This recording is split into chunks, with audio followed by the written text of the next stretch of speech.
Hi everyone, Steele again. In the last series we showed you some cardio.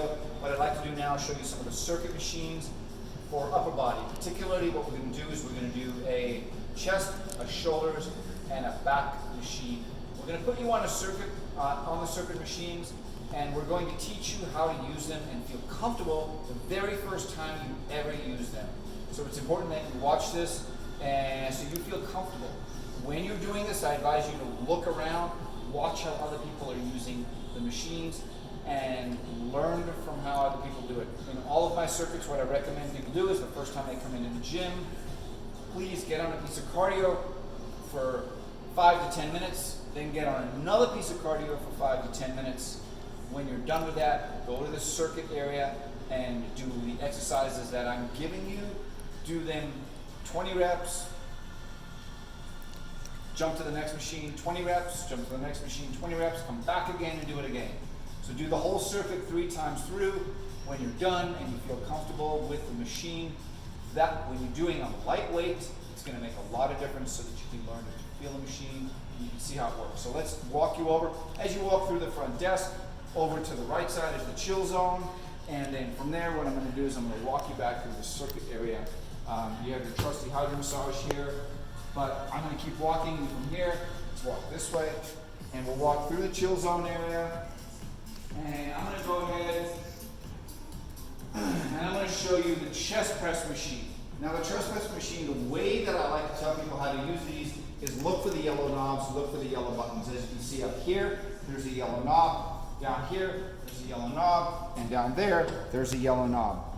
The one down at the bottom is for the seat. The best way to move the seat is to get down, pull the button out slowly, counterbalance the seat because gravity is going to be pushing against it to hold it down, and pull it out and slowly ease it up to where you might want to raise it, you might want to lower it. But I see too many people who push down on this and then try to pull out this and it just won't work. So what you have to do is you have to make sure that there's less weight on the seat, that you've actually taken a pound or 2 off the seat, and then just pull it out. Simplest way to do it. What I'll do from here is I'll go ahead and I'll sit down so I can line up on the bench. I'll make sure that it's deep enough to where I'm getting a good 90 degree on the elbow, and what I have right now is I'm probably a little bit high. So what I'll do is I'll drive my feet into the ground, put my fingers underneath the chair, have my butt pushed up against here, pull that out, drop the seat down low, hear it click in. Once I hear it click in, I'll sit down, and if I feel that this needs to be adjusted back here, I can go ahead and I can pull this out just a little, and let's just say I want to get it a little bit further away from my chest, I can do that. If I was comfortable with where I am, do that. Same thing applies here, folks. Pull that out, hold on to it. Make sure you take a little bit of weight off of it by releasing tension right here, and that's how it gets changed. So what I'll do is I'll put it back. I'm nice and well balanced. It feels comfortable. It's actually a little too close to my chest right now. What I'll do the first time I come in is I'll take the weight off. I'll take off pretty much as much as I can. I'll put on 1 or 2 plates, and I'll go ahead and put my hands where I feel the most comfortable, and I'll drive. From there, just so you know, there is no wrong way of doing it as far as your comfort factor. A lot of people prefer it the way I'm doing it right now. Some people prefer it the way I'm doing it right now. There isn't really a wrong way or a right way of doing it. It depends on how comfortable you are with your shoulder or with your chest. But essentially, you can do them like this. You can do them like this. You can do them like this. So I'd get in here and I would do 10, 15, 20 reps, feeling nice and slow movement, knowing that you're working your chest. And when you're done, go ahead and put it back. Make sure that you get to know the machine by reading what it says on chest press here. It'll give you a better idea of being familiar with the machines. All right, the next machine we're going to move to is we're going to move to a back row. And what I'll do is instead of walking through here where there is a machine, I'm going to walk around. I'm going to show you there's a dip assist and a pull-up assist machine. There's a chest flies and a rear delt flies, so it's going to work for your chest, and there's a way to sit on it where it'll work your back as well. Pull the back of your shoulders. The same thing applies to this machine. This is the seated row machine. It is for your back. And on the seated row machine, there's the yellow knobs. There's there, and there's down here. So, get to know the machine. You can read the little thing right here that says seated row. It is for your back. What I do from here is I go ahead and the first thing I'll do when I get to the machine is I'll make sure that the weight is, say, 1 or 2 plates. Okay? Once you're at that 1 or 2 plate level, I'll go ahead and put my chest on here, make sure that I can reach as far as I can back here. And what I see right here is I feel like I probably need to push myself back a little because it's a little too easy at the bottom, because I want to get as much full extension as I can. I want to be able to let it out as far as I can. So what I'll do in this case is I'll make sure to take a little tension off here, pull that up, adjust it out to where I'm comfortable. To me, that feels a little better now on that row. Feels like I'm getting more of my back engaged. In fact, I would probably even hesitate to potentially go a little further here to where I'm really getting a little more work. From there, I'll adjust the seat. Let's just say I felt like the seat was a little low. I wanted to adjust the seat. I'll reach down, pull out the yellow knob, take some weight off the seat, pull it out, adjust it up, hear it click, sit back down. I've already changed the weight.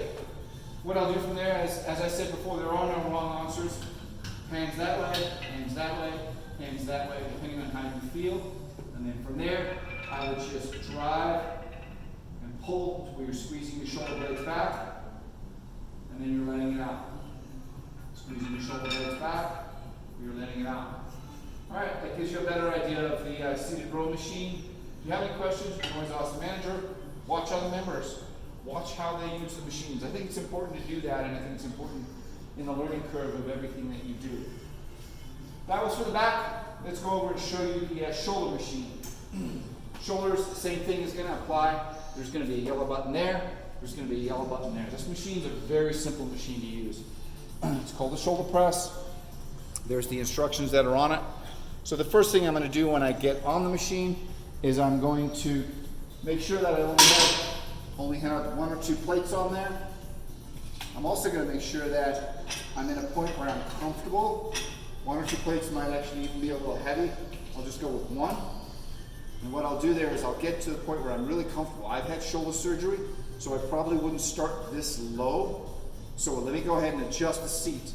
As I said before, the best way to adjust the seat when you're already sitting is drive your heels into the ground, push your butt back onto the pad, reach down underneath, release a little bit of pressure from the seat, pull the yellow button out, and pull the seat up to hear it click. If it doesn't click in, it isn't secure. So from there, actually I came up, I should have gone down. Perfect. So from there, if I feel more comfortable and I want to do shoulders, I can do it from there or there. I'll go ahead and I'll drive the arms and the shoulders, getting as much of a range of movement as I can. And that's pretty much how you do the shoulder movement, shoulder exercise. Try to drive out to full extension if you can. I have a problem with that because of my shoulder, so you'll notice there's a little bit of resistance at the very top, but that gives you an idea of how to use the machine. Same thing as I said before, 3 sets, 20 reps. Try to use each machine, 3 sets. So you do a set here for 20 reps. You might want to go to the next one and do 20 reps, or you can do all 20 here, take a minute break, another 20, take another minute break, another 20. Make sure that you share your machines with other members. When you are finished with 20 reps, you could always have someone else work in and do 20 reps of their own workout. It is important to share. It is common etiquette in the gyms that we find that a lot of people who are new in gyms feel intimidated. If you're working on a piece of machinery, it isn't yours. You're using it for while you're doing the reps. When you're done with those reps, someone else wants to jump in, they want to just grab that, you'll find that they're really quick. They'll jump in, they'll put the machine on, they'll sit down, they'll adjust the seat, they'll do 10 or 15 or 20 reps, and they'll say, great, thank you so much for letting me use that. That's how it works in the gym. We share everything. So That's it for now. I'll come back and I'll do another couple of machines in the next series. Thanks, guys.